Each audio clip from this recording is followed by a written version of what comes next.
Hey, all you rad dads out there. I've thought about a lot, like sort of, I'm not nervous to talk to people usually, but it's like, wait, I'm so used to everyone, all the questions they ask me is like, oh, what was working with Fat Mike like? Or, Yep. hey, you did this for Lagwagon, what was going on, dealing with Joey, what was the deal, that sort of thing. And um, you ask far more personal questions Yep. that I'm not used to answering. And then I was like, why do people, no, why would anyone want to talk to me about that sort of stuff? Because it's always more just the artwork and stuff that they want to talk about. It's But I think it's something that, it's funny as time has gone on, like has obviously set us apart. We're a pretty niche podcast, but I think that like it's interesting. I think the where the value comes in and I even see it for myself as like I think dads aren't that great at talking to other dads about some of this stuff too. So for a lot of people who listen to the show, like a lot of the feedback we get is like, oh yeah, I've gone through that too. And it was kind of nice to hear I'm not alone in that. And that kind of thing. So it's kind of just neat to have that perspective from, someone who's led a bit of a different life, maybe a bit of a more unique, life and people you look up to and those kinds of things. It's like parenthood is like this universal thing that kind of brings us all together, right? Like you and I have never met, but we can sit here and chat for 20 minutes or for an hour, like, about our kids and about our family and whatever, because, just cool. You've got a 5-year-old too. It's the coolest age. I mean, yeah. actually, I think she became super awesome around 3, and just keeps getting more and more awesome. I We've got always a say that too. Like for me, the age I always say is 4, but because like kind of when she hit 4, like there was also like, potty training was all good. Like they can kind of like be by themselves for a little while playing and you're not worried they're gonna, fall down the stairs or whatever. Like, but I feel the same way. It's like they hit that age where all of a sudden they're kind of just a little person. They're not like the little baby yeah, anymore, right? for Start sure, for sure. start to see Well, that in we're doing. individuality. We've got we've got Wiley too, who is 2.5 right now, and so you got a helicopter over him because everything he wants to touch, or, is pulling on this and you know just exploring everything, and so Yep. it's like I want him to grab and touch and do everything, but it's like, wait, no, those are my paints. We don't want you Yeah. to paint right now. It's like, oh wait, no, that's glass, that's gonna break and hurt. Yeah. So it's Don't more pull just that bookcase over on yourself. Yeah. which he's I cook a lot, and I'd had just the pans from that I just the cookie sheet sort of stuff that I keep in the stove. It was up on the counter, and there was some Pyrex and stuff there too. And he pulled one of those down on him. Pyrex bonked him on the head on the way down, and then shattered everywhere. So it's like, wait, don't move. Yeah. Stand still. Ah. So just the amount of glass that was everywhere, but Yeah. yeah. So he just this constant sort of hovering over him, and I figure we've got about another half year to maybe a whole other year of hovering, Yep. and then finally he'll start becoming a really cool person too. Yeah. Well, I feel like we've started here. So like Yeah. let's just roll into it here. So we've talked about, you mentioned Bluma and Wiley. So you're a Mhm. dad. That's why you're here, obviously. I'm really stoked to talk to you. And artist who is just I don't know if there's a more sort of iconic artist in the punk rock world. Just Well, some of your albums, are it can be well, so like you got just so notorious. Pettibone, and Hmm. Raymond Pettibone's definitely one that comes to mind when I think of iconic punk rock artists. I mean, Yeah, I've you got know, Chris Sherry on my shirt here, so that's another one. oh, there you go. I was Yeah. gonna say he was definitely one. He's a cool guy. He's definitely one that I was gonna mention as well. But yeah, there's a few out there, and I don't mind being included in the group. I've never. I mean, obviously Raymond Pettibone has a Hmm. you know a definite drawing style as well as Chris Sherry. He ventures out. He does, he's got these color panels that he Yep. caricature-ish colored panels that he does. But then, people eat up his Sharpie drawings these Yep. days. Yeah, But I've got a few of them on my wall over here. So okay, having created, Milo, and I guess Alroy for that matter, he, creating something that's that iconic that becomes T-shirts and, really the face of the band in a sense. Um, it's hard to beat that. It, we didn't never expected it, but I was talking with Joey once, and just the longevity of the nerdy girl on yes. the cover of Let's Talk About Feelings. In a sense, she kind of became their mascot, Yep. unintentional, and but and so it's funny because I brought it up. I was like, we never named her, and he's like, yeah, I've thought about that, and he actually mentioned an ex-girlfriend of his that it sort of reminded him of, and that's kind of where the whole thing came from, but I can't remember what her name was. It was something boring too. It was just like Michelle or something. Yeah. Doesn't have But the same the same impact as like a Milo when it comes to the name, right? yeah, But yeah, like absolutely, just like for people who maybe don't know you or don't sort of know the face behind those iconic works, like anybody who listened to punk rock over the last 30 years, if they look in their CD or record collection, like they've got a few of your works in there for sure. There's no question about it, right? Records like Heavy Petting Zoo, you talked about Let's Talk About Feelings, On the Outside by No Use for Name, or sorry, Making Friends. Making Friends, yeah. Yeah. But On the Outside is probably my favorite song on that album. So Yeah, great song. So yeah, there's a lot, as well as the it's funny because the those fat comps, I did the survival of the fattest and the physical fatness ones, and people, those were their soundtracks to their youth in a sense. Yep. Anytime I post one of those, like the amount of comments I get, it's like, oh, I still listen to that all the time, or this was all I listened to, and through ninth grade or whatever it might have been. Yeah, I get more comments on those than I do on. I always get the thumbs up or the likes for all the album, no, the band specific album covers, but those comps, because they would turn so many people on to so many different bands that it's almost like it holds a dearer place in their heart than just the the band's album or whatever. So yeah, well, totally. Those comps really changed. They, like, I think if you look at like the big driving factors of punk rock sort of gaining popularity in the 90s, like there's obviously those huge records from Offspring and Green Day, but those fat wreck comps are right up there, like for a lot of people, myself included. Like those are kind of an introduction to the genre, and kind of, okay, maybe you knew one band or whatever, but you got that comp and it was only $5 or whatever, and you got 20 songs on there, and now you're exposed to all these different bands. So it was really a game changer for sure. There's also, I definitely think the comps played a huge part in it. Tony Hawk's video games, Yes. the soundtracks of those were insane. And you're sitting there and you're subconsciously, because you're locked in playing whatever character you are, skating around. But the soundtrack, it's like, it subconsciously enters you while you're doing that, and the next thing you know, all you ever want to listen to is Motorhead and whatnot. Yeah, Superman by Goldfinger. Yeah. So but Yeah. definitely, I was probably too old to be playing those video games, but loved them and played them way more than I should have.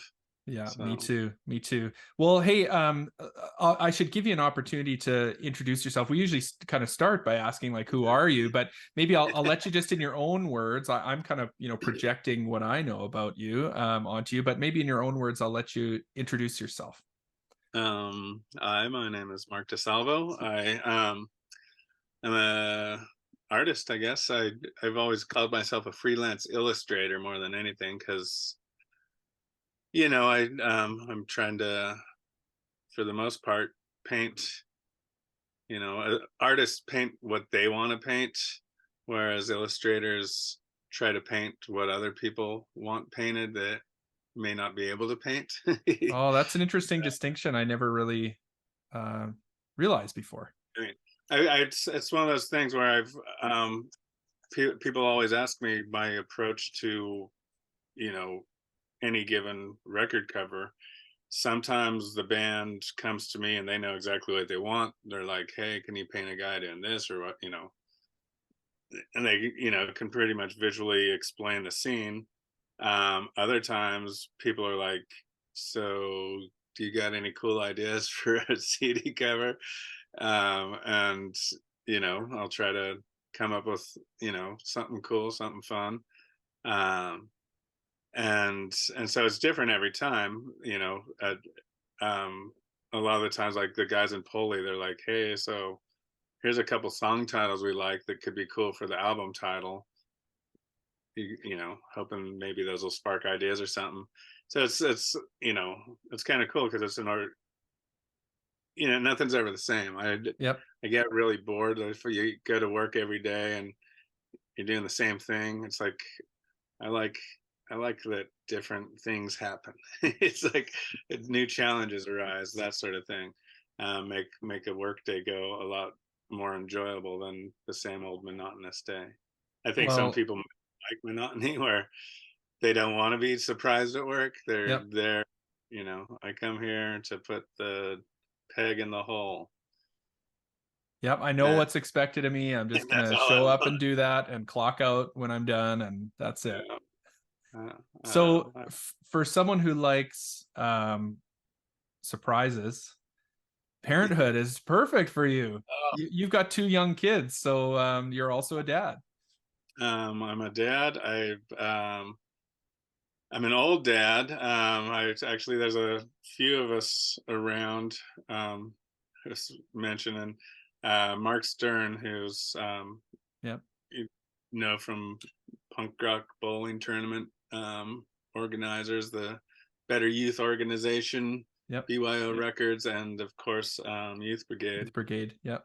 Um, he's actually I think a year or two older than me, and he just had a brand new girl. She's beautiful. It's like insanely pretty, the prettiest blue eyes. But yeah, Jay Bentley has a brand new son. Now that was full of surprises. No There's a kidding. lot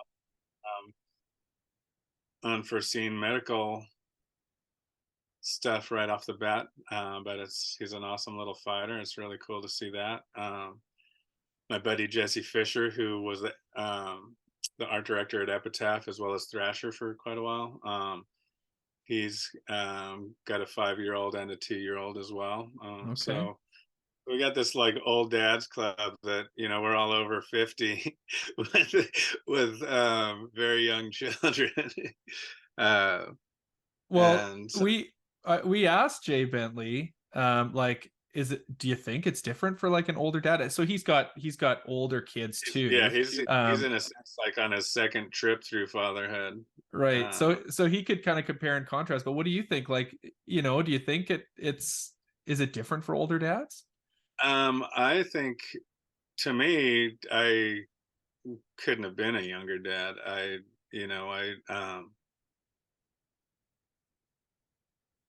haven't always lived a good, healthy lifestyle.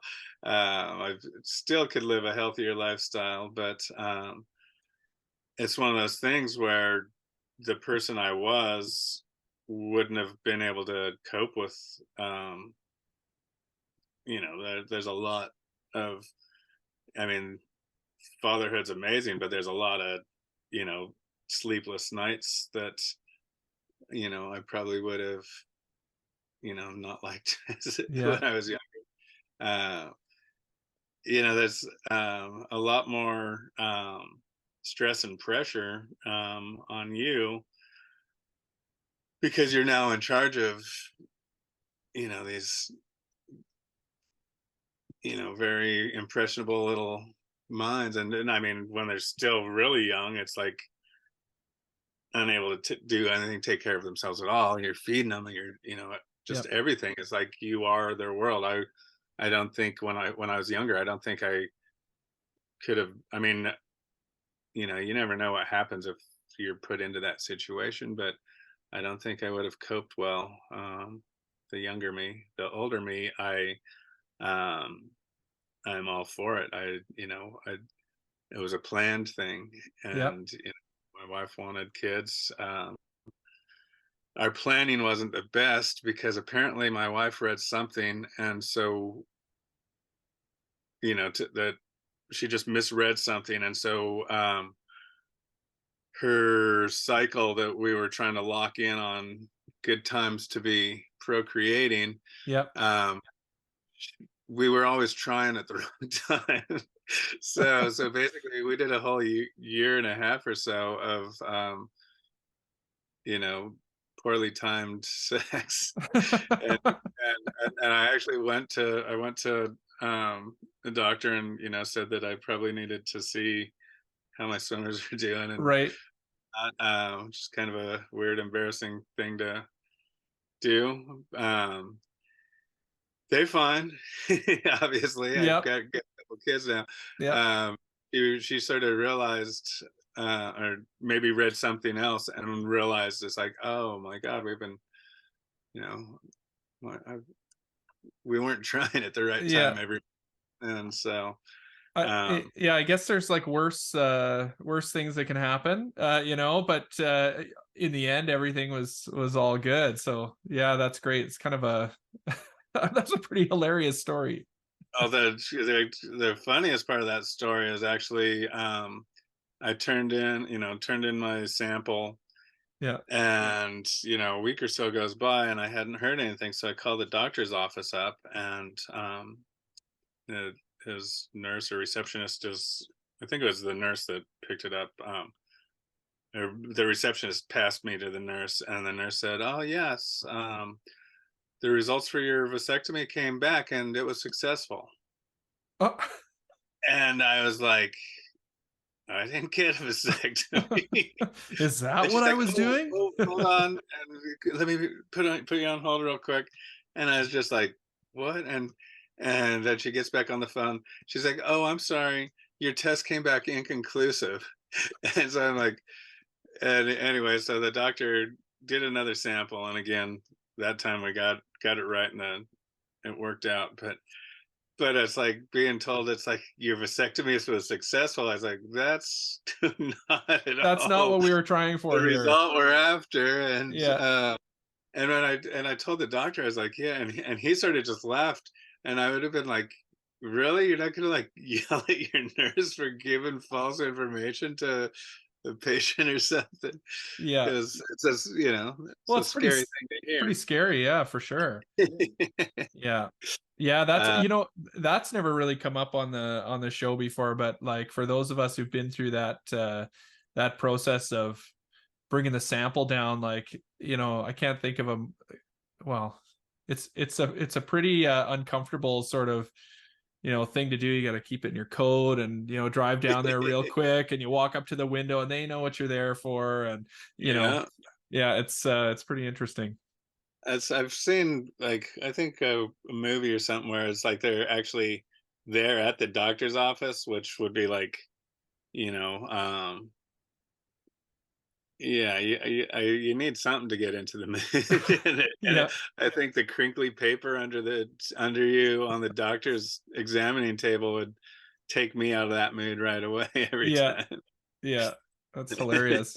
So I guess in the end, you got on track, you guys We figured got it on out, track, and yeah, and it's all good. And like I said, these, well, it's actually funny. Bluma was planned. We were talking about wanting wanting her to have a sibling, and both agreed that it was something we wanted. But you know, it wasn't like we were trying. You know, the first time with Bluma where we were really actively trying. And I came home once from work, and she handed me the test showing me that she was pregnant, and I Holy like shit. looked at her, and I like, you know, my eyes sort of rolled up into my head as I was trying to count, like remember, wait, when did we actually have sex last, sort of thing. And she said, I did the same thing. Okay, well, I guess there Here you we go. go. Number 2. Yeah. And he's amazing. I can't believe how lucky I got. I mean, I guess everyone in the world says that, but I really just have insanely beautiful kids that are full of spunk and life and just amazing beaming smiles that, you know. And all those are all the little payoffs that, you know, it's like you don't, like I said, when I was younger and wouldn't have been able to deal with it, um I didn't know that all those little payoffs, you know. Just the other day taking Bluma to school, she you know, I've stopped trying to dress her at all, just let her go however she wants, and she picks out great things. And but she wanted to wear her devil horns and a devil tail, and then she had some red cowboy boots, red pants, and a black and red shirt. But it was Friday, and Friday's like the color of the weekday, so we have to put her in, you know, so it's supposed to be green. And so that night she was like determined that she was going to wear her red and black thing. The next day I said, you know, go get your outfit on. And she called me in because she couldn't decide, she couldn't find anything green. And I said, oh, well, we have your green school shirt, but I thought you wanted to wear your devil thing. And she said, yeah, but it is green. Because I had a conversation with her when she didn't want to wear Mm-hmm. the green. I said, you know, it's not always just about you. The whole school is dressing in green, and it's sort of about participating. You know, if you really don't want to, you don't have to. But you might be the only person there not wearing green. I don't know if that would matter, but you know, it's all about being a group and part of a team in a sense. And I think it kind of stuck with her, because then the next day she's like wanting to wear green. But so she still wore the whole thing, but with a green shirt. So she kind of had this sort of Christmas devil Yeah. vibe going. But the coolest thing is we're walking to school, and she's skipping. She's the happiest little kid, skipping along on her way to school. And like all the other kids are just sort of walking along, and she's just, and then she gets there, and I like just stood back and just looked at her. And it's like seeing her confidence and her bravery to be wearing this funny little outfit, and you know, just how proud she is, and the mood she was in is just, it made my whole day. And yeah, just knowing that that somehow I'm doing something right, that she has that confidence in Yeah. her, and you know, that sense of pride in herself that makes, you know, as but just seeing her, I actually, when I, you know, you line them up, and then the Yep. kindergarten teacher walks them off, they go and sing and dance by a tree at the start of class before going into class. So when they do that, all the parents wander away. And I texted my wife, I said, you know, I was like, you know, I know I'm biased, but is she just better than every other baby? It's like and it explained how, you know, that just the pride and just how she's skipping and just her overall demeanor. And yeah, that's was one of those things where it's just like she blows my mind how cool she is. Yeah. We were talking uh, about that, I think, before we kind of started rolling, that, like, you know, you, your kids hit an age and they start to kind of become a little person, and that's when Funny. I feel like those moments, like, they just become so powerful for you, and you kind of, it's like they do the right thing, or they're yeah, they show their confidence or whatever it is. Like, it's just amazing. Yeah. Oh, Yeah. that's so cool. does it all the time. It's like she's had a skateboard since before she could walk. But just about a month ago, she's like, hey Papa, can we go skateboarding? It's like, cool. She finally wants it, so we get all her pads and stuff on, and just sort of like helping her. I'm just sort of pulling her so she can just stand. She doesn't have to work on anything. And then the next day we worked on her pushing, and now she's skateboarding down the street and stuff. And same thing with her bike. We had a banana bike, the little walker kind of bikes. Yep. Never into that, but got her this bike, and all of a sudden she's like, no training wheels, no nothing, and she's flying on that thing now. It's just like, it's so cool. I know. But she decides when she wants to do it. I'm just there to make it as safe as possible for her when she does do it. She's gonna fall, she's gonna wreck, but she's got the pad, she's got the helmet, and I'm sure it's well, there have been a few times you pick her up and you get a band-aid on the scraped knee, and maybe give her a popsicle so she feels better, and but other than that, all you can do is protect them and try to make all the dangers in life less dangerous, but let them experience them. They're not going to grow if they're not experiencing that risk factor, in a sense. Yeah, totally. I mean, we kind of have to be there to guide them, but they're like you said, like when they're really little, obviously you're there to make sure they survive, feed them and whatever. But as they get older, and we've got pretty young kids. I think obviously it's going to change more too as they, whatever, they get to be teenagers and all that stuff. It evolves, but you're kind of there to, you learn as time goes on. You're just there to really guide them. And I'm here for support. I want you to know you can trust me. Yeah. Like I'm here to help you, but you have to start podcast. It made me realize it's like people like Jay Bentley are such a good reference. The fact that, like I said, he's his kids run the gamut from being full grown adults with kids on their own. Does his oldest have his? I think so. Yeah. Yeah.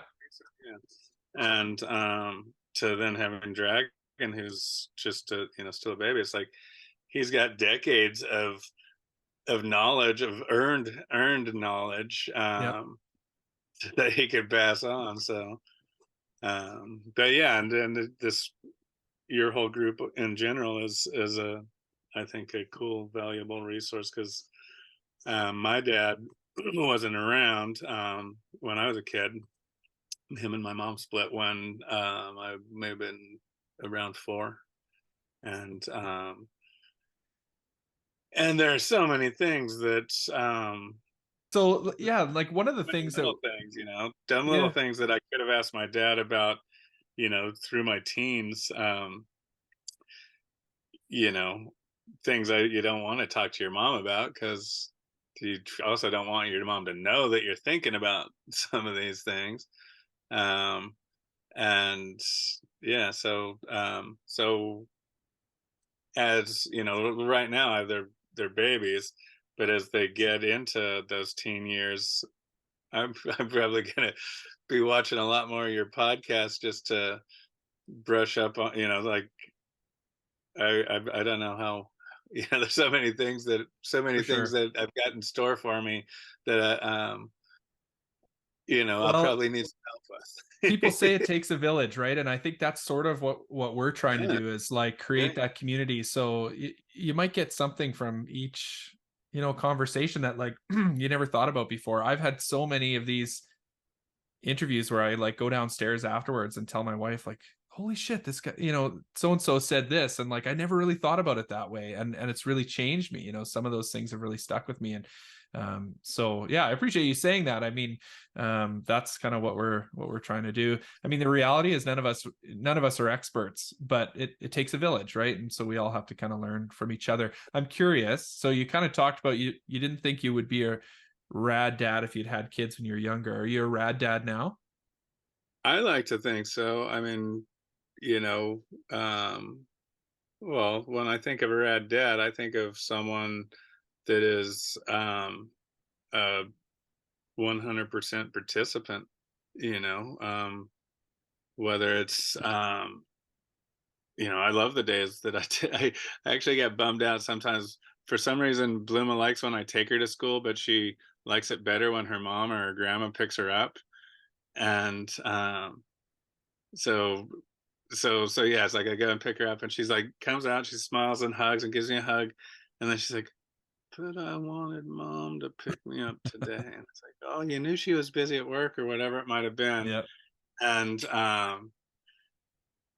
but then it's like this sort of thing. It's like, it's like it's like a bummer because she's in that such a perfect mood on the way to school, and then you pick her up and she wished the other parent was there. But I know it's just she's just a when she gets home from school, it's sort of like she needs to decompress a little bit, you know. So it's also just it's her, I guess, 3 weeks into it now, and it went from daycare being a couple hours a day to these full, Yep. 9 to 3:30 days. And she's kind of, It's a big yeah. And change so, for them. Yeah. so, and usually when I pick her up, it's like, hey, let's go get milkshakes and go to the park. She's, no, I just want to go and chillax and watch a show. I was like, okay, that's what we'll do then. Yeah. But yeah, it's from taking them to school, taking them to little league, if that's something down the road. Um, you know, just it's just participating in all of it, and and yeah, I'm happy to do that, and that's I think the funnest part. It's I know that her mom and grandma, because I'll be locked in needing to finish some artwork or painting, and Mhm. I'm not a fan of crowds. That COVID really threw a crazy monkey wrench into everything, and with her not getting any of that social learning that you would Yep. get from just taking your kids to a park and letting them play with other kids, because everyone's on lockdown. I was always worried that she was going to miss out on that. And when I'm working, her mom and they like to go to like SeaWorld or to the zoo, things like that. So when they're doing those things on the weekends, during the week I'll go, but on the weekends it's just too crowded for me. Yep. And and but so she's still getting all of that, um, there's definitely things that I would like to participate in with that, but it's one of those things. It gives her and her grandmother have this amazing relationship too. They're like best friends, and That's a and cool so I thing to want them see to have too. that. Yeah. We have kind of weird living situation right now. She lives directly across the street. It's like everybody loves Raymond sort Yeah. of. Um, and so yeah, it's weird. And right now, my wife's staying over there more than here, and I've actually joked that I feel like I'm a single dad that's dating a single mom. But whenever I have the kids, she's off doing her own thing, and whenever she has the kids, I'm doing my own thing. So it's like, so when are we actually a couple? Is the hard part. It's funny you mentioned that because I like my kids are similar ages, like maybe a few years ahead.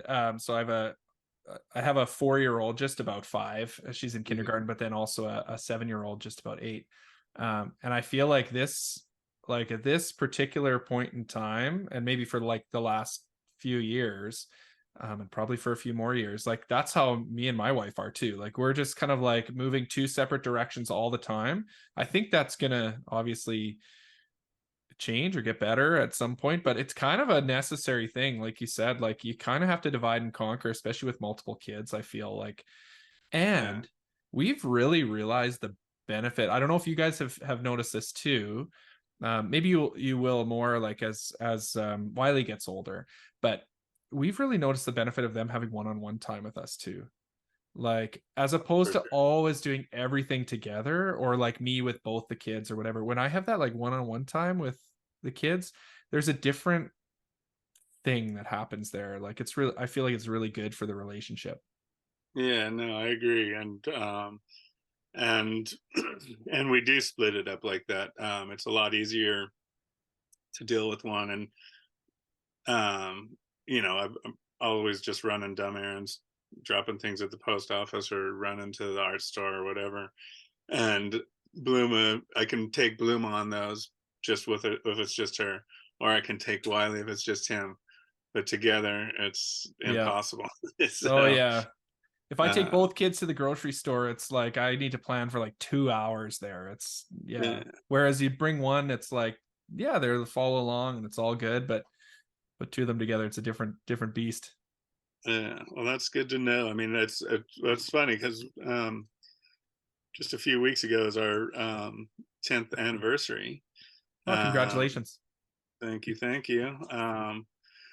And Bluma decided to crash our dinner. So, so, so yeah, our one little chance at a date. And Bluma said that kind of cute, but then we also can't let her um, hang on to it. We're gonna have to break her out of this cycle.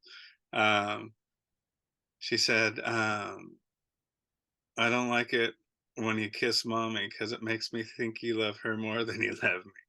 And when she said it, I was like, I thought it was so cute, and Yeah. of course, I hugged her and I said, I love you more than anything in the world. And her mom explained it pretty good because I told that to her too. And then Bluma turned around later and said the same thing to her. And so we both sat to talk to her, and we said, when your mom and dad met, we loved each other more than we thought we could ever love anyone. And then when we had you, our hearts grew because we had so much more love in them. And now then we loved you more than anything, but we still loved each other.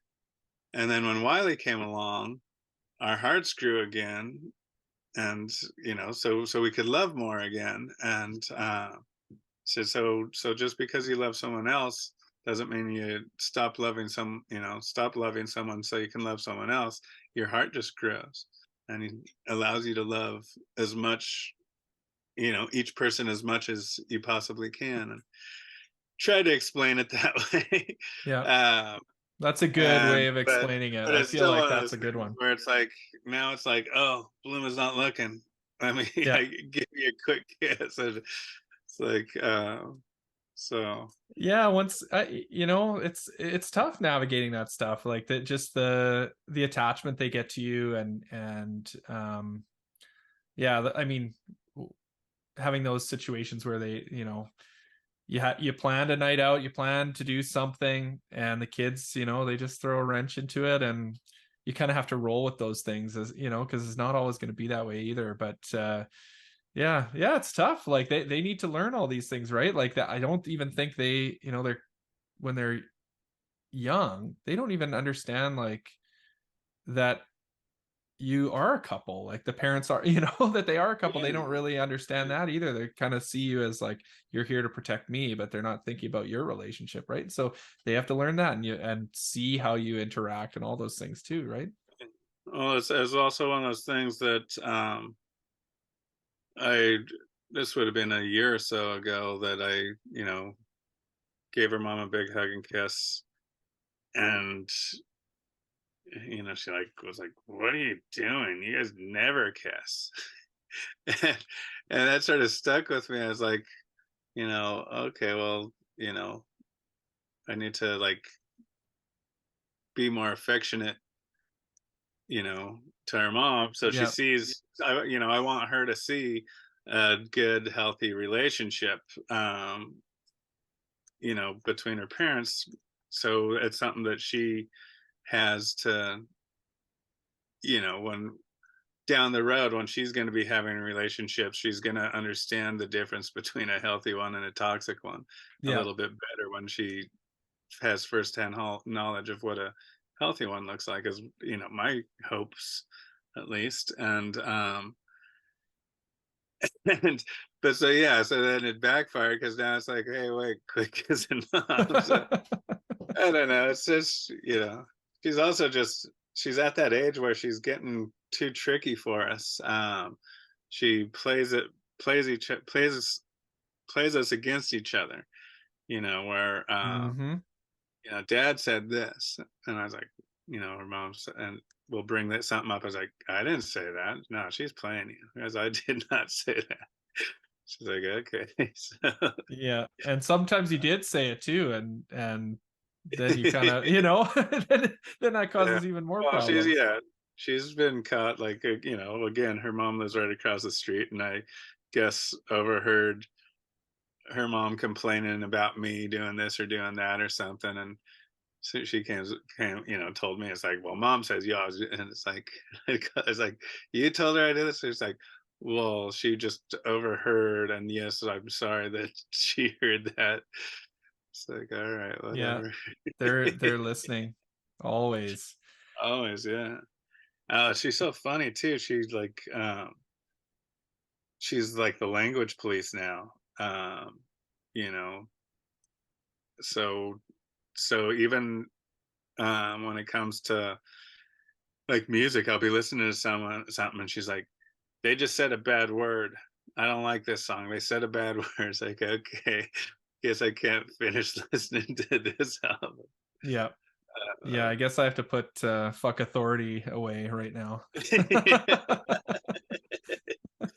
yeah, no more propaganda for you today, Yeah, lady. yeah. But it's Um, kind of cool. I like that she, instead of adopting the words for her own and walking around cussing in kindergarten, she's like, those are bad words, and telling yeah. us not to say them. So it's It's funny, we're having that conversation a lot right now, and like, just, we don't really censor the music that we listen to around the home. So that's where I would say the number one sort of like exposure to bad words comes from in our house. And even like things you maybe wouldn't expect to have that kind of language, like the new Taylor Swift album. The kids love that, but there's quite a bit of swearing on that album. And okay. yeah, and so it's like brought up this conversation about like, well, how come Taylor Swift can say it, like if it's a bad word?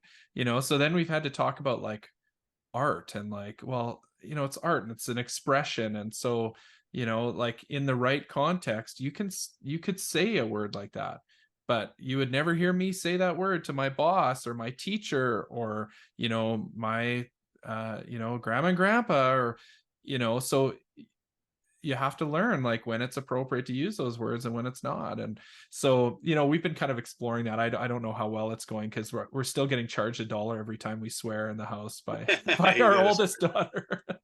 yeah.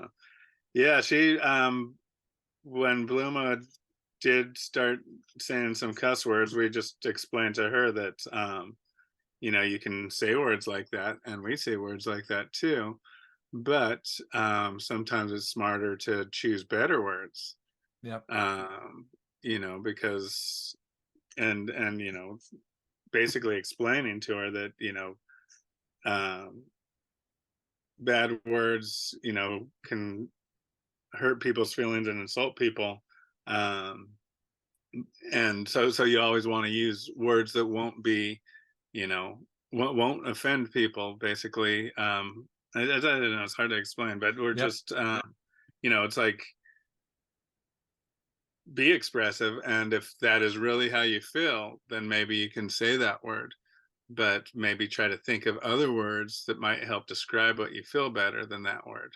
Yep. And um yeah, she doesn't cuss, and she unless she's super super mad, and then when she does, it's so cute. Yeah, exactly. You have to like hold back your laughter, right? Yeah, because that's just going to make her more mad. Yes, and she's but you know you can use the F word pretty much any sort of way, and it works, and somehow she figures out ways to use it that that are just cute and funny. And, That's hilarious. it's like, it's not really how that word's supposed to work, but yeah. Anyways, yeah, she's so many little things, and I don't know. I realize I've been smiling this whole interview Yep. because it's just you're thinking about, when you're having a kid. There's just so many millions of instances that just, yeah, it's one of those things that's it takes you over. In the day to day, it's easy to like lose those things, right? You're kind of just like focused on, okay, where do I need to get next and all that kind of stuff. And so it is nice to kind of reflect back and think about some of these things, because they make you realize how much these little people change you, Yeah. Mark, I wanted to ask you a little bit about your health scare you Oh, had a couple years ago, and sort of how that impacted your family. Like, as I understand it, you just kind of sitting around one night and basically felt a lump, right? yeah. I was at my desk painting and sort of just put my sort of trying to get comfortable, I guess. Put my hand here as I was sitting there scribbling or doodling or whatever I was doing. I was like, felt the little bump, and felt like, if you've had strep throat or anything like that ever, the swollen glands. Yep. It felt like I had a swollen gland, but I didn't have a sore throat to accompany it. And so I went and I looked, a little flashlight, and looked in the back of my throat, and wondering if I was going to start seeing some of those little cauliflowery looking things, that because I would get strep throat way too often. It seemed like almost like once a year, I felt like I got strep throat. And that's actually one of the funny things COVID made me realize, being at home and not bartending, because I've bartended from the time I was 21 until COVID happened. I got I would just get colds, or get, because you're just constantly breathing everyone's germs when you're behind the bar. People are just spitting their orders into your face, yelling at them because it's loud. And Yep. I would, I would always get at least a, big flu once a year, but I, have some pretty gnarly colds 3 or 4 times through the year as well. Um, but anyways, that's a whole different subject. But yeah, so not bartending, I'm like, holy cow, I don't know if I want to go back to bartending, because I don't want to get sick anymore. But anyways, I noticed that. And yeah, I was just sort of, didn't think about it. But then later on that evening, I was like still looking at it, I, said to my wife, hey, feel this. And she's like, oh yeah, I do feel a bump there. And I had been, our insurance had switched, and so I'd been needed a new doctor, and had an appointment made to meet with my new primary physician. And called them and mentioned, it's like, hey, I was hoping to get in sooner, because the appointment was like for a month out. I said, I've got this weird like lump in my neck, and I was curious about it. And they said, oh, call this number, which I called, and it's basically just described what it was, and could hear her typing away. It's like she was a nurse of some sort. And she said, oh yeah, we need to get you in right away. Can you get to La Jolla, which is, close enough here? I was like, of course. And went up there. They biopsied it the next day, and 2 days later I had what's it called, squamous cell carcinoma would be the technical, or the medical term for it, but throat cancer is the easy way to say it. It's pretty much the same cancer Val Kilmer had. Okay. I think Michael Douglas as well. It's quite common. They've realized it stems from HPV, the human Papilloma papilloma, virus. Yeah. whatever. Anyways, women, they actually vaccinate for that now. Yeah. Women, it was causing a lot of cervical cancer in women. Turns out, all the guys that they didn't think it did anything to, it actually does, but it just lays dormant. It's looking for someplace just like a cervix, a just nice, warm, wet area to hang out in. Yeah. So women right away started getting cervical cancer. 10 years down the road, guys started getting throat cancer. Nice, warm, wet area to hang out in. And so I think they're probably going to start vaccinating men now as Yeah. well. um, but anyways, fortunately, the doctor said, it's cancer, so it's always,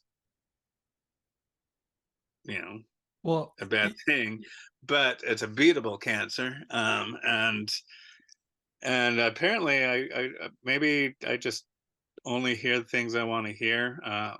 My wife was in there with me for the first meeting with the main guy who's going to be doing all the, overseeing all the radiation and chemotherapies and stuff. Because when we got home, she was saying things about feeding tubes and stuff like that. And I was like, I'm not getting a feeding tube. She's like, did you not hear him say that you might need a feeding tube? And I was like, well, I'm not getting a feeding tube. I'll, figure it out. yeah. uh, and Well, fortunately, I didn't need a feeding. I mean, it probably would have been a lot less painful. Um, but the worst part about it, there's just something called thrush. And mm-hmm. I got the thrush, and that basically thrush feels like, well, in your throat at least, it feels like if you had strep throat and decided to gargle lime soaked glass shards. That'd be the best way I could describe Yeah, it doesn't sound very having good. thrush. And so that was, but it's because the radiation just strips all the good stuff out of you as well. So Yeah. things that fight bacteria and stuff like that, the radiation is killing those off. So they had me like gargling with Greek yogurt. Okay. That's to sort of help add some of those The good bacteria enzymes back or in. whatever good bacteria is back to you. And then obviously the antibodies to fight the thrush. But so trying to eat during that part of it was definitely tough. What's But going through your mind, like when you have that?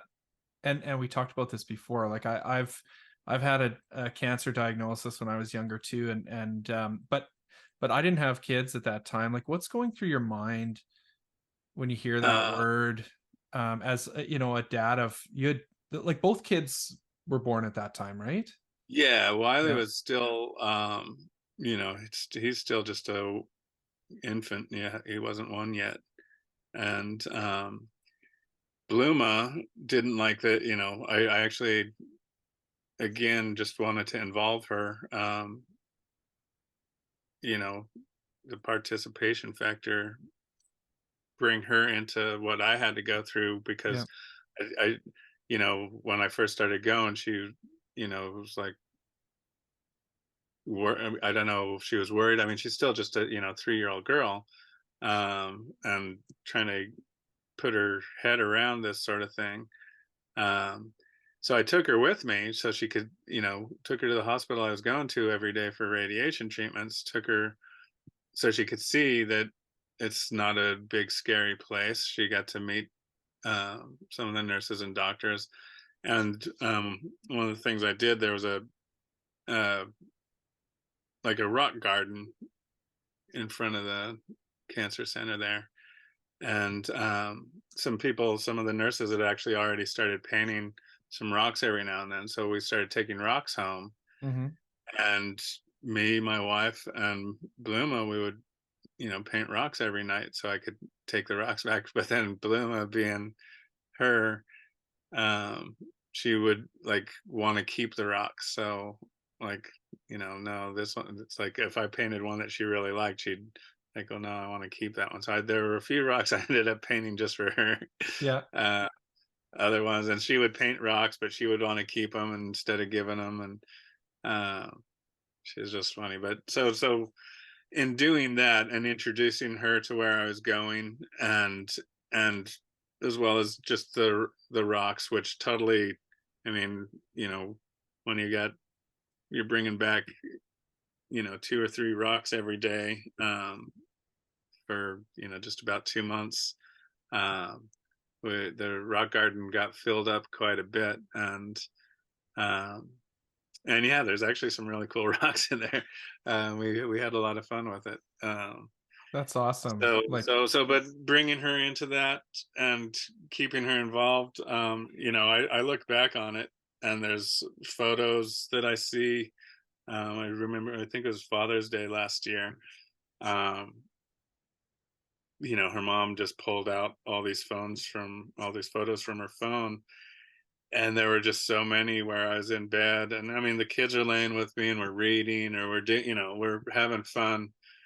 But it's while I was actually going and getting the radiation, it wasn't so bad, but the second they stop, and I think it's one of those things was where they take you they take you to the verge, and then stop, because any more you might not recover from. Yeah.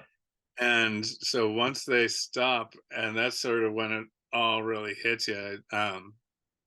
They had told me to wipe, to cover my neck in Aquaphor, um, every day, just to put a bunch of vitamin E oil, Yeah. whatever, Neosporin, but they said Aquaphor, so I got Aquaphor. And I was doing that, and I wish they would have told me to be way more thorough and like slather everything, because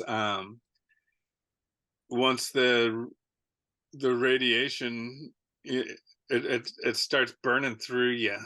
Yeah. It's like, so anyways, it was fine right here, but like all on my collarbone here and a little bit on my cheek, I started getting these like 3rd-degree blisters, sort of burn blisters, but coming from the inside, because Oh like my that, I God. guess the radiation is still kind of in you, and when you stop getting it, it's trying to get out or something. I mean, I have no idea, but so I had these like crazy burns from but this was all good, and it's like, oh man, I should have just been swimming in that stuff. But but then you're just completely wiped out. I was just sleeping and getting up to eat, and just so I could sleep some more. And I remember as maybe a month or two where I got up, wanted to take Bluma to the park, and we went, and I ran around, just chased her around for like 5 or 10 minutes, and then it was just like, we gotta go. Totally And wiped. she still wanted to have fun. She was still wanting to play, and I was like, no, Blue, we gotta go. And basically got home and like slept for 12 hours. It's like it just completely wiped me out. And it took it was a good year before, it was one of those things where it's like, I got to get up. I can't just keep, Mm-hmm. it was bothering me how, just like I wasn't, I just had no energy. It's like I gotta make my own energy, I guess. And so it's like I started going for walks, and then those walks turned into jogs, and started getting healthy again, which felt good, and slowly building back stamina and strength. And but I also noticed that, like, say if I, when you work out, say you do a bunch of push-ups or whatever, the next day your chest muscles might hurt a bit. Yep. um that hurt lasted longer. and then so the next time you go and do push-ups, usually it won't hurt, because your muscles have started getting used to it. It hurts just as bad a Yeah. week later and trying to do them again. And so my body's not recovering as fast as it used to, and that could be the fact that I'm you know was 54, 55 at the time. um and Well, it you changes you, know, and it's that and the age. Again, it would have been great to have a dad to say, hey, what, because I haven't had anyone to say, hey, what's is this normal Is this for someone normal? to say? Yeah, Uh, it's funny. And thank you for sharing your story. I know it is personal. You mentioned at the beginning when we were talking, like, well, this is different for me. Like, I'm not used to talking about personal stuff, and so I really do appreciate it. Because there are, there are dads out there that are going through this kind of stuff too, and they don't know how to talk to their kids. Like this story you told about involving Bluma and painting the rocks and finding a way to kind of bring some light into that, but also not hide it from her, like what's going on.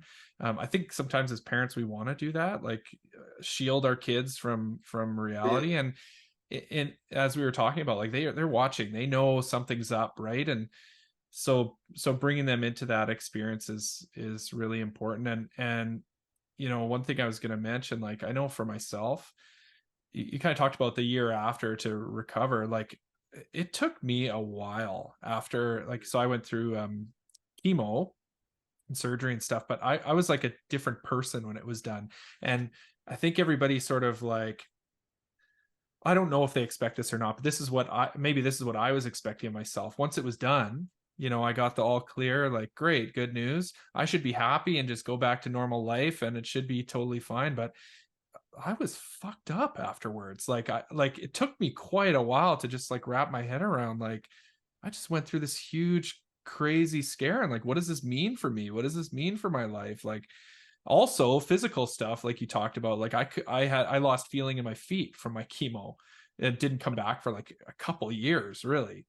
And so you go through these things, and once it's all over and nobody's paying attention to you anymore, and you just kind of have to like return to your normal life, it's like, what, like, how do I just go back to normal here? Right? Like, I don't know, maybe my experience is different than yours, but no, I think you touched on some definite similarities. Is trying to, again, it's just trying to get back to feeling like you did before you had it. And I was trying to get back in shape. Being an older dad, I want to be able to help coach my son's little league and shag balls and stuff like that for him. yeah. And a year ago, when a little chasing a 3 or 4 year old around a playground for 10 minutes completely wiped me out. I was like, how do I get some of that back? And I've got some cool friends down here in San Diego that old guys like me that are still awesome skateboarders. Some of them have ramps and stuff in their backyard that I'll get to ride every now and then. And I'm trying to. It's one of those things where I've always loved skateboarding, but I also don't want to break my hip. Yeah. So I'll go to the park and it's like, take a look at that pool and it's like, I don't think I'm going to drop in. I think I'm just going to jump down into it, then carve for a while Yeah. and climb back out. It's like, I don't want my wheels to leave the ground anymore as well. It's like, so I'm not trying to ollie over this or, launch Yeah. off of that. I'm just trying to groove and flow through things, and that feels great. And it's also just being out there. And again, trying to get back into shape has helped me a lot to cope with that, because I mean, obviously one of my main goal is to be healthy and have the longevity to stick around as long as I can for the kids. But just trying to get back to the person that I was before having to go through all the radiation and chemo, to because it's you're right, it's yeah. And there is a lot of you know people doting on you because of what you're going through, and then yeah, it sort of goes away and you're like, but wait, no one's doting on me anymore, but I still feel like shit, and I Yeah. still have trouble getting out of bed in the morning. It's like, I still want, yeah, Yeah. one of those things. It's like the process isn't over, even though they might think, you know, yeah, stays with you far longer. And I told something I didn't know. They didn't really tell me that. Me neither. I did go on some forums and read some things, but it was different for everyone. Some people were, and I'd freak out. It's like, what was it, Ruth Bader Gainsbourg? Didn't she Ginsburg, like? yeah. She was like still working every day while she was battling cancer. So think about stuff like that. Jamie Raskin right now, he's always wearing a babushka or a bandana or something on his head now, because he's going through cancer treatments and showing up on the Senate floor every day, or Senate or House floor every day. Um, and it's like, Well, yeah. I would get up and paint a little bit, but I wasn't, it's like, it's some people can handle it differently, I guess. I don't know. To me, it completely, the radiation just wiped me out. I had low dose chemo, so I didn't lose my hair or anything. Uh, but the radiation was, every day for Monday through Friday for 8 weeks. So Yeah, it's a uh, huge impact to your life and your family and everybody. I'm so happy to hear everything's all good now. It sounds yeah, like, right? So in remission, is in that remission. I've been in yeah, remission for over a year now, awesome. and like I said, I was actually getting back into pretty good shape. But then the start of summer,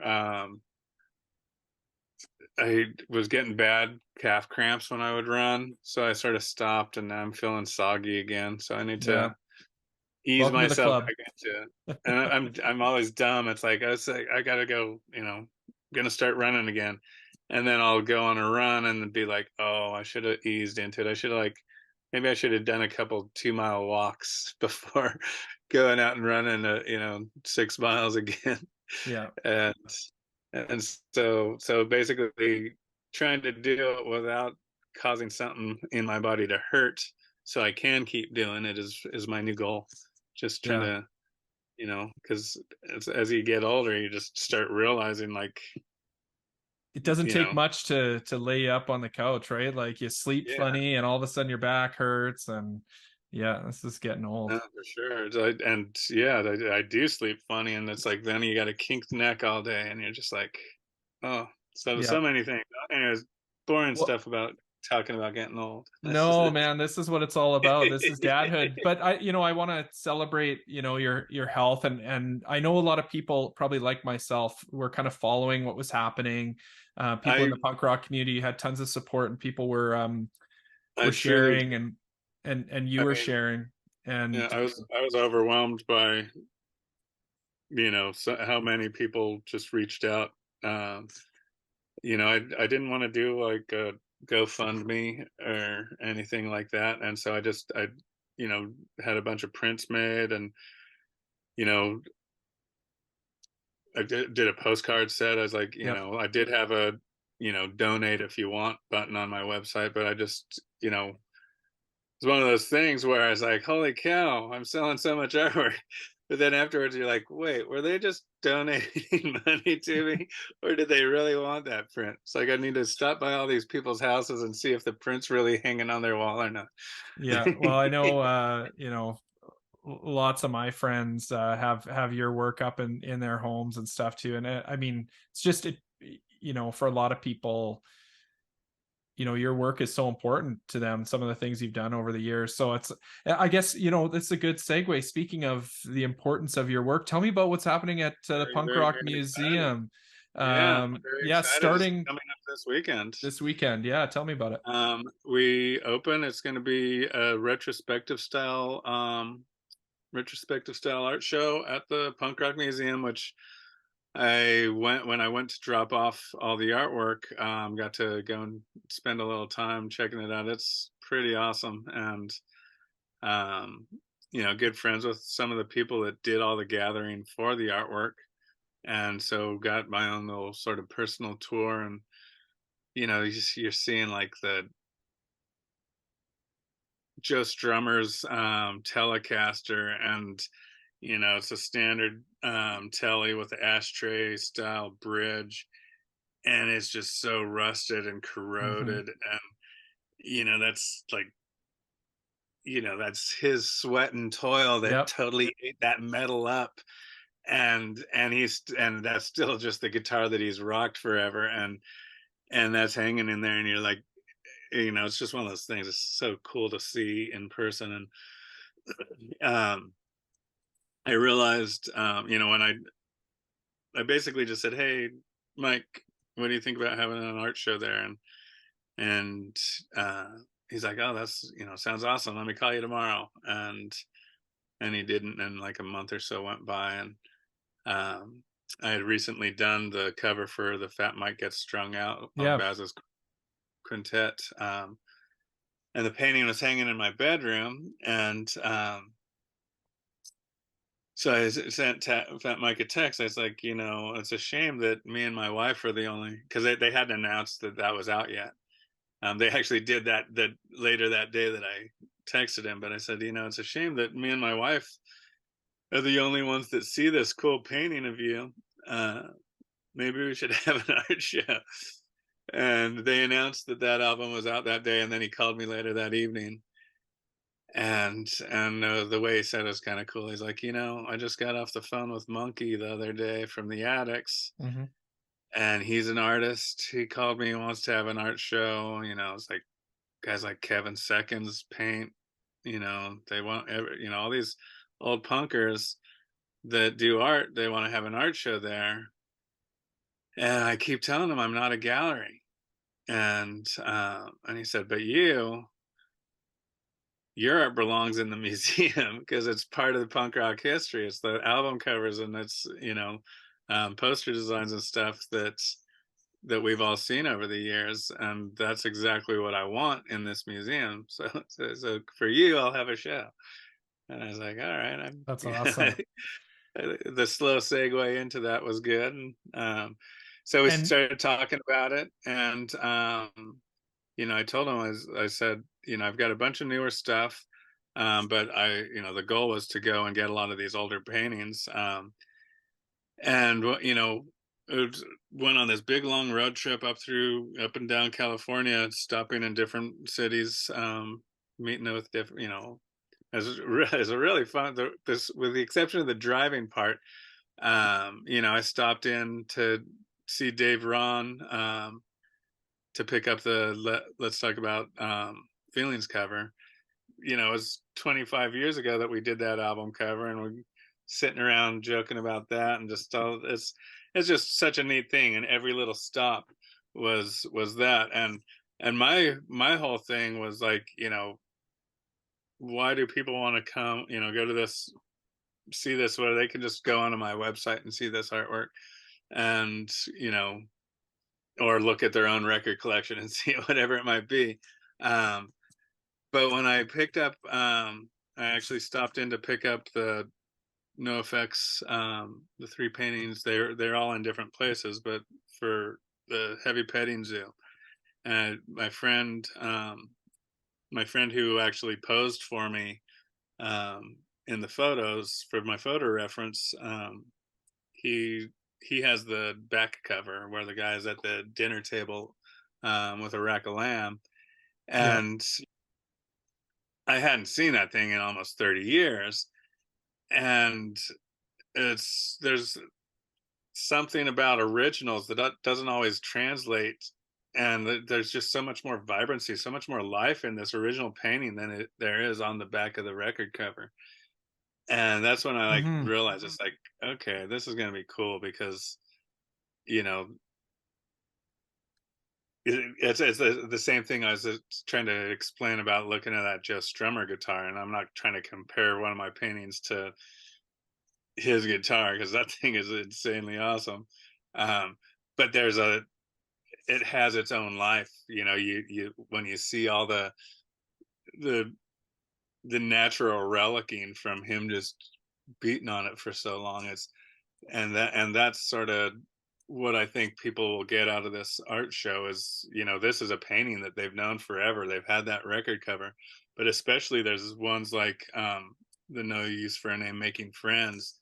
Um, the printing on that was terrible. It's like all black with a big orange blobby fire, and you can see the little kid in the back.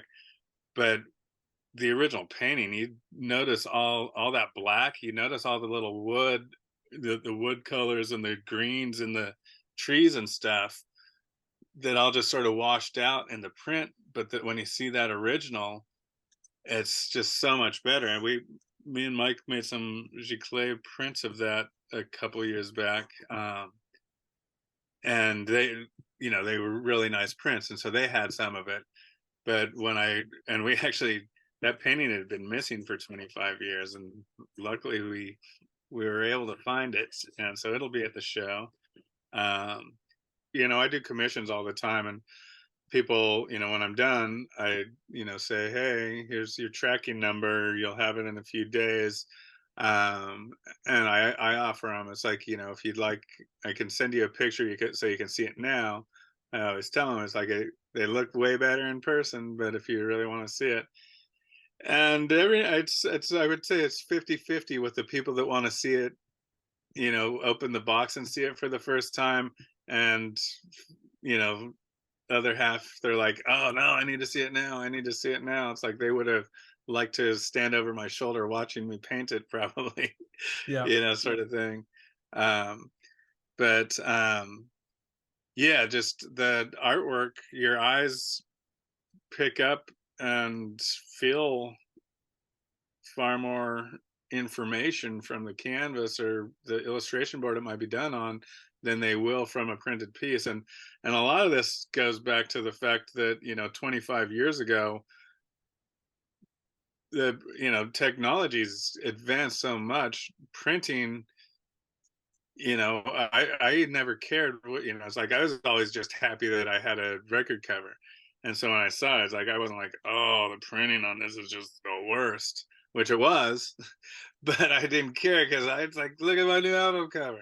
Yeah. And so it's really nice to go back and just, as you're gathering all this stuff up, obviously getting to see old friends and just talk, just catching up and all that stuff. But then actually seeing the pieces, I was like, okay, there's, it was definitely, for me, it was a really neat experience, and it's something I think that makes worth going to that show, because if you've seen the art, it's the same thing why people go to any museum. Seeing that art in person, and you're not allowed to touch and whatnot at museums, but you're still there with it, and your eyes feel that there's a tactile quality that your eyes can see that you might not have, in all of your art history books, you might have loved that painting your whole life, but seeing it in real life, it opens up a whole new thing. And I think actually the museum has all of those relics from, these different eras of punk rock music. And that's what makes it such a neat place, is that, this was the guitar Joe Strummer played, or this was Jerry Only's bass that he shattered on stage and then glued back together, in this coffin display case. It's like there's so many neat little things through there. And I think that when it comes to my exhibit, which I'm hoping is the first of many artists, we mentioned a couple, Pettibone and Chris Sherry, is like I could list, I could list a few years worth of revolving art exhibits that they could have. I figure if you do one a month, and if you have one that lasts a month long, then you take it down, and as you're putting up the other one, it goes a month, maybe a little over a month each time. But that gives you opportunities to have opening events as well as a closing gala, to get people in. And it's also just another reason to go, because if you've gone, once you've been there, why would you go back if you don't have new art coming through? Yeah. So I think opening up the room, which was originally put in there to be the wedding chapel, Yep. uh, and they will still have weddings in there, but I think I would rather have a wedding in a room full of art than Totally. you know you know.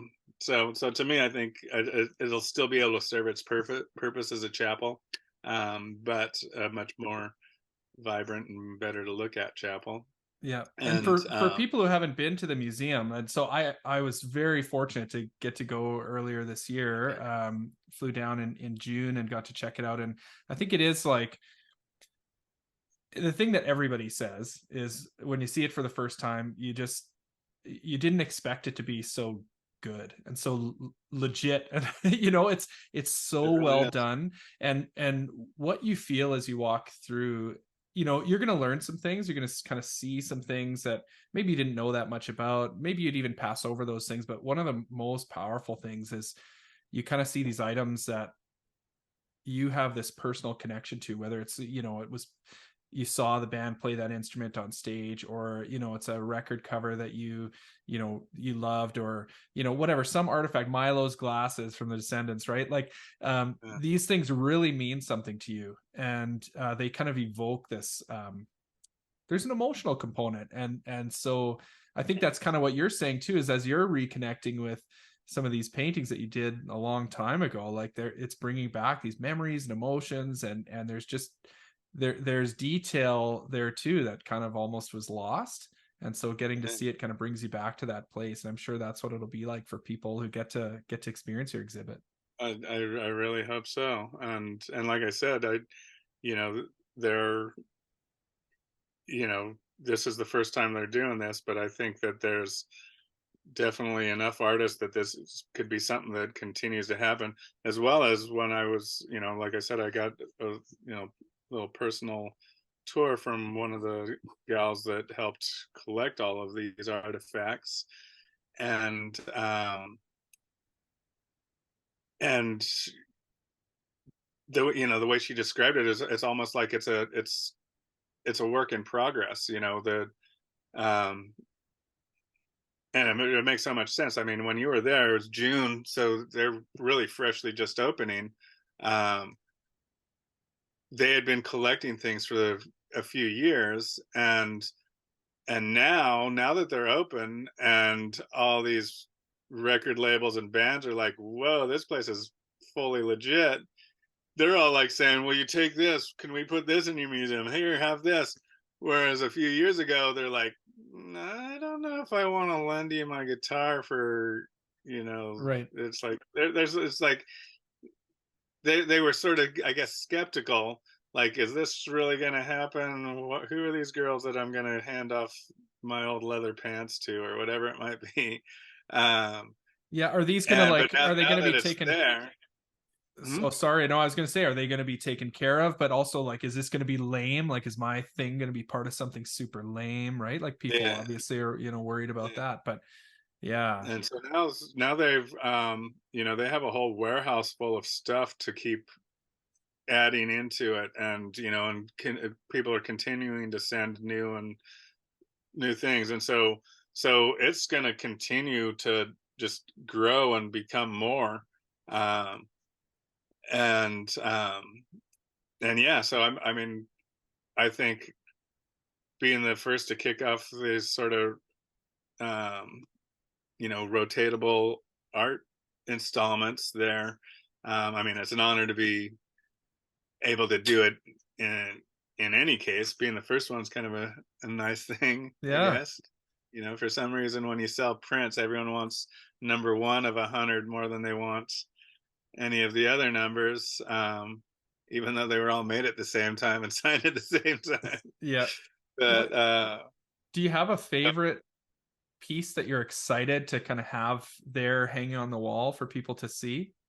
I definitely think the Making Friends people are going to be like, wow, there's so much more little subtle details in there than you can actually see on the record cover.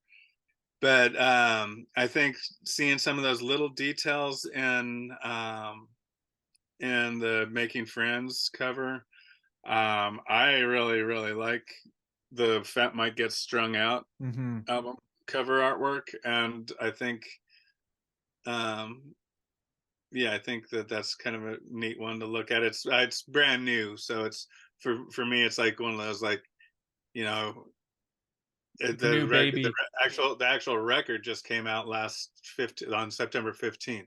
Yeah. So not a lot of people have seen it yet anyway. So catching that original might be pretty cool.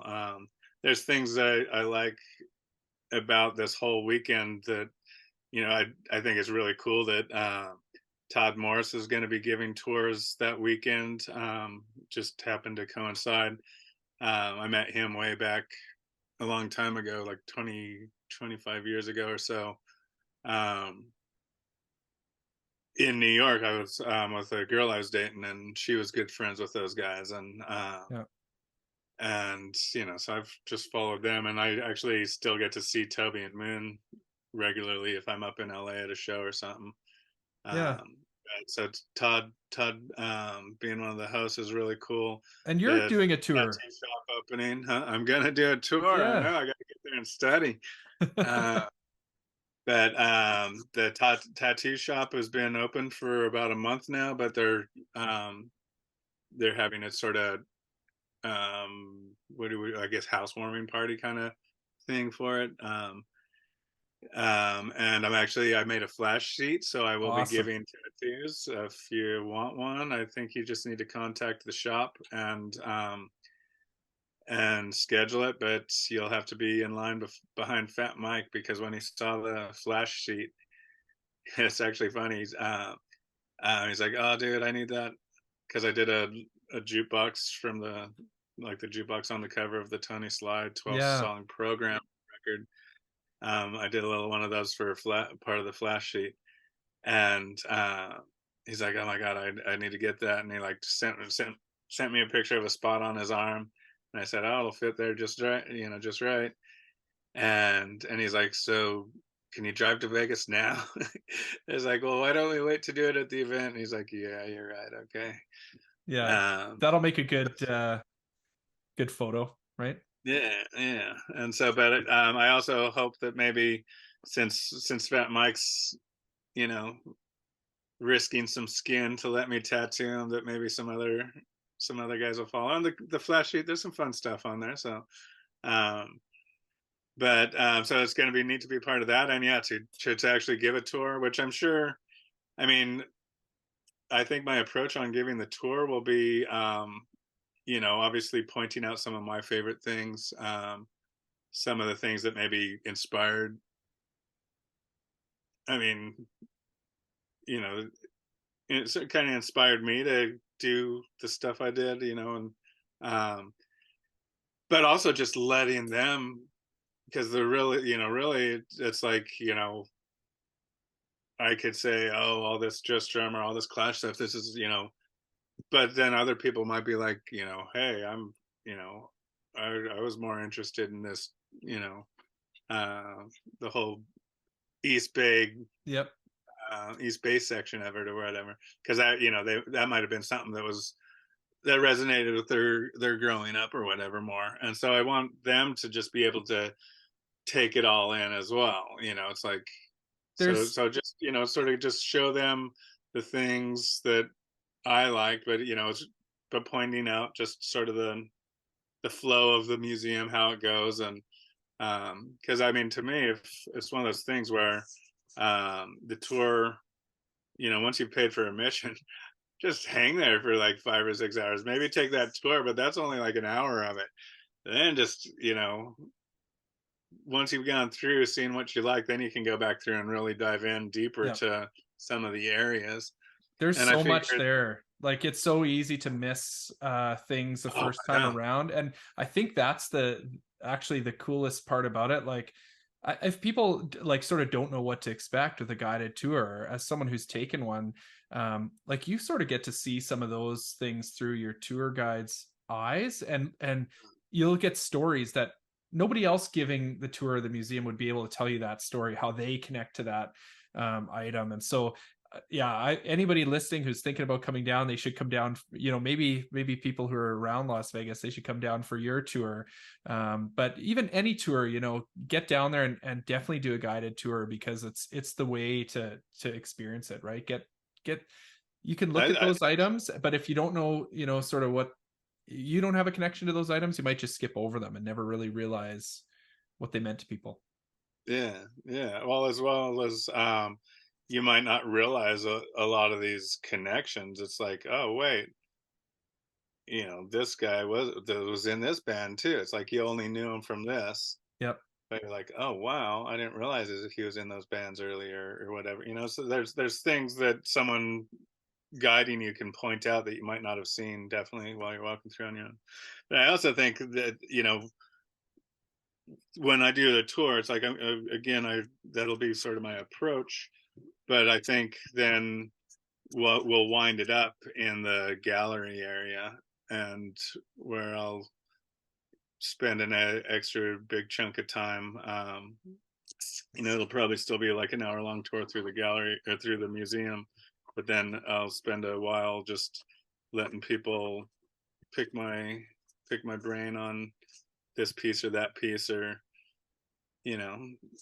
I being that's also where I'll feel most comfortable talking about this or that, because it's something that's part of me, so in a sense. So yeah, Well, I'm looking forward to it. It's going to be just a wild, crazy, fun weekend. And Wiley is too young for it, but Bluma and my wife will be there for the opening, and they might even stick around and go on my tour. My wife probably wants one of the tattoos, but I'll probably just have to do that here for her, because without someone keeping an eye on Bluma, she might want to go crazy in that place. Yeah, no kidding. You guys will have fun. That'll be awesome. It's definitely a place you can take your kids and your family, and they'll learn something too. So how long does your exhibit go on for? So it's opening on the 23rd of September, which is this coming Saturday, and it'll run all the way through till October 31st. And we haven't dialed in like the closing plans, but it's a great month. The museum's going to be definitely packed sort of in the middle of October, because you got the When We Were Young festival going on. That's 2 days with so many bands, and I guarantee every one of those bands is going to come through and want to check it out. And when you're talking about, however many thousands of, people going to those shows, Yep. I guarantee that the museum, get your tickets to the museum now, because you might not be able to walk in day of, for sure. Yeah, I heard stories about like Punk Rock Bowling. I think was a really busy time for the museum, and I mean, When We Were Young Fest is going to be, I'm sure, oh, for sure, bigger. it's fun Even lineup. I mean, yeah, I am sort of contemplating the idea of driving back up to Vegas to yeah. get there, but I also, you know, uh, I've got fun family stuff to do here as well. But I know I'll be there to close the show, and I'll be there for probably about a week, starting tomorrow, to just help set it up, make sure all the name tags and labels are looking good and that sort of thing. The gallery has one wall that's three big screen TVs, um, and they actually said, "Do you want to cover that up, or maybe hang paintings in front of the TVs or something?" And to me, I was like, "Well, why don't we just utilize them?" It's like, oh, there's enough wall space on these two walls that we can just load those up with the artwork, and then because I've got so many other pieces that I can't track down, or they're in a different country or wherever, that I would have liked to show but can't. But I'm gonna have just some. Basically, it's just going to be this nonstop slideshow Yep. of artwork. so, so yeah, there'll still be something to look at, but instead of just trying to hide the wall, I figured let's utilize it. Yeah. And so, but Well, yeah, I'm really looking congratulations. Yeah, forward it's to a this stuff. huge And huge achievement, and I think it's, yeah, I mean, just gonna fit right in at the museum, right? Like it's the perfect place for those works to be shown. So congratulations, man. And thank you know, you, thank you. also, Actually, I'm oh, also sorry, go ahead. hoping to maybe leave a couple behind Okay, that might just stay there. So awesome. we'll see. We'll see how it goes. But yeah, I'm again, I'm just really honored to be chosen to be in it. I've already had just a couple little things that are in there.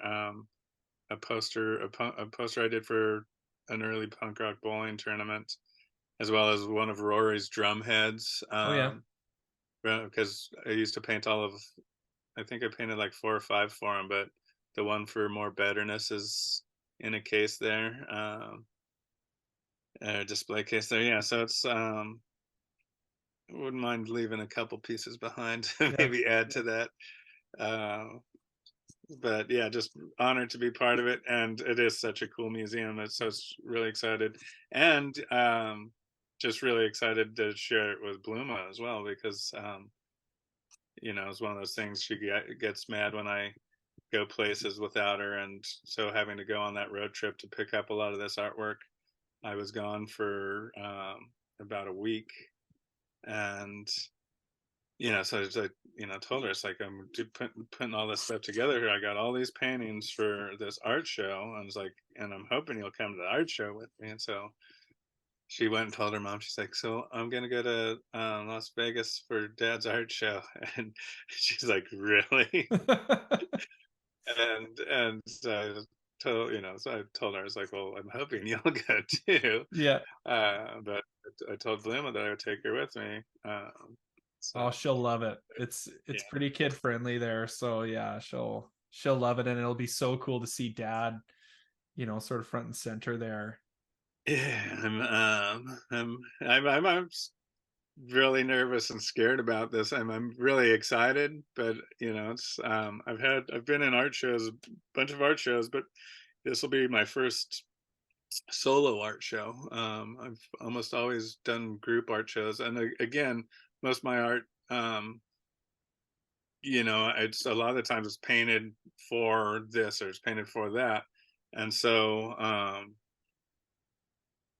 yeah, so it's just weird. But anytime you do something like this, it's like you're putting yourself out there and just hoping that people like it. And it's different in this case because it's like a whole lifetime's worth of junk. Yep. Um, but I'm really happy. I think there's some cool pieces for everyone. It's going to be some neat stuff. Like I did the cover, one of the covers for the NOFX 10 by 10 box set. Yep. My cover for that. The adult film actress that is Right, on the Jessie Lee, right? She works there. she's Uh, she's she's working there. She's going to be DJing that Friday night, I think. And anyways, we're going to have some of those some prints made of that one, so me, her, awesome. and Fat Mike can all sit and sign them. Jessie's I know great. that. Yeah, she yeah, I got to meet her when I was down there in June, and yeah, she's great. So that's Yeah, awesome. That's a pretty special one. yeah. It's like I said earlier, it's Lagwagon's 25th anniversary.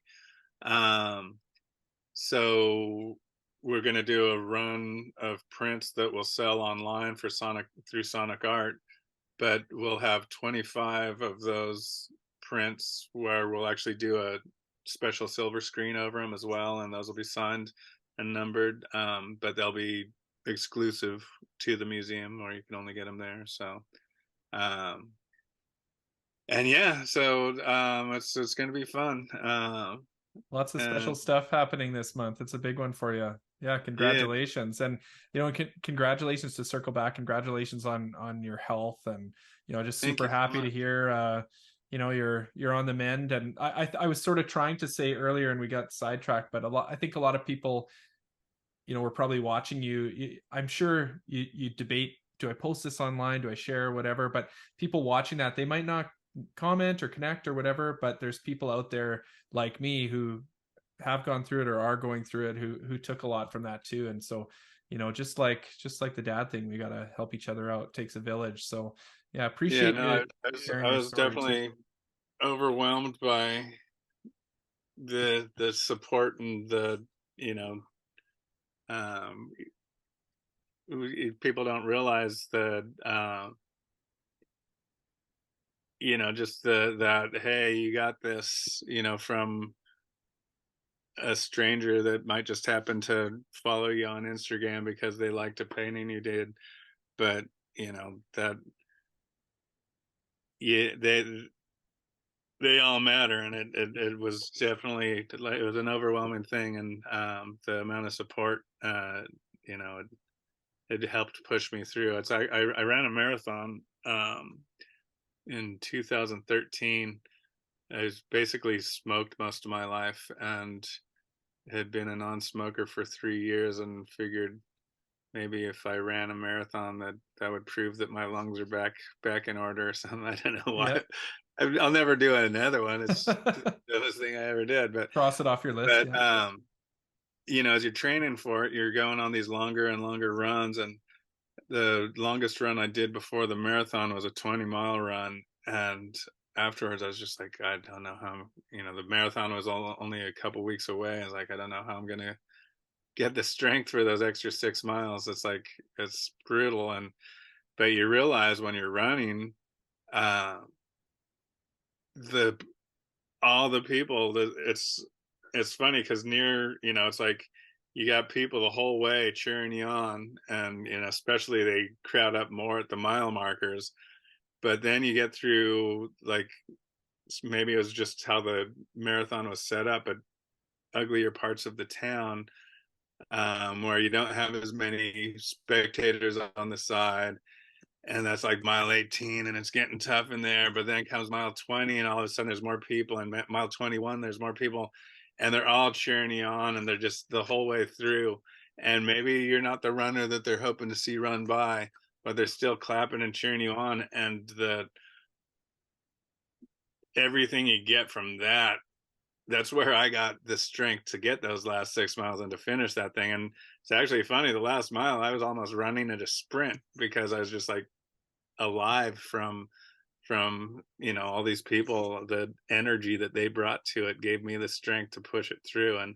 And so I think the same thing goes to, you know, just all those little comments from friends on Facebook or Instagram during that whole process that, you know, they elevated me, they kept my spirits up. And so yeah, every little voice mattered. Well, thanks, Mark. This has been awesome chatting with you. And yeah, obviously, yeah, talking about your family and just sharing so many good stories, and you know, such a feel good and hopeful discussion. I just really appreciate your time. I'm going to ask you one more thing, and that's if you have any advice for dads listening out there. um Listen, that's a good advice. Listen. Just be there all the time for them, everything. It's, and to me, that's participate. That's what you're they're gonna do what they want to do, and they're gonna be who they want to be. You can't try to make your kid this, or you can't try to make your kid that. I don't think. I think you can, try to influence them. I think you can guide them in good directions. But the most important part is just participate in the things they want to do. And you know, whether it's a tea party with them one day, or taking them to the skate park so you can have some fun too on a Yeah. different day. It's actually funny because as much fun as I have taking Bluma to the skate park, I don't get to skate because I'm like chasing her around the whole time. Uh, but I have more fun doing that than if I were to just go by myself. Right. And yeah, just be a participant in their life. Because that's, I mean, to me, that's what it's about. Just the dumb little things like taking her to school and seeing how she's interacting with her peers. And you know, it's just those little things fill you up, and you get more out of it. When the more you put into it, the more you get out of it. And so really all. I mean, just be there. Great advice. You know, yeah. Thanks, Mark. Wish I had better stuff, but No, yeah. that's amazing. This has been so good. I really appreciate I'm still your time. winging it. I'm telling you, I'm winging We're all it, winging it out here.